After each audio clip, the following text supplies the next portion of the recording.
am na xale yi nga xam ne léegi jànguñu ate julli jaate asaka sharia a téere yi sëñ bi taal ci yoon googu duñ ci jàng dara waaye foo leen gi ñu def seenu dollu dëgg la li ñuy def baax na de dollu téeméeri sindi di fële ñaar fukki mafatul bisri di durus xam nga loolu la de daf lay sol ak leer te doo xam fooy teg sa tànk nag gis nga ñooñu dañuy loru ba noppi lore li ngay jàng dana la sol ak leer waaye xamoo foo war a teg sa tànk mi ngi mel ne ki mën a dawal te jàngul code seetlu nga mën a dawal oto te jàngul code sëñ bi kooku ay njaaxum la fay lay dëkk ci circulation bi mooy dañ ne kun faqihan suufiyan wala takun suufiyan faqihan fa akmalul fuqahaay al faqihu suufi faqihu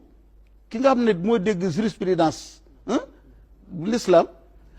ki ci gën a mat mooy ki tàmbalee ci fiq ba noppi mujje ci tasawuf ngir gën laa jox firndal sharia ak xaqiqa am na imaamu Shafii dafa ànd ak limaam Ahmadu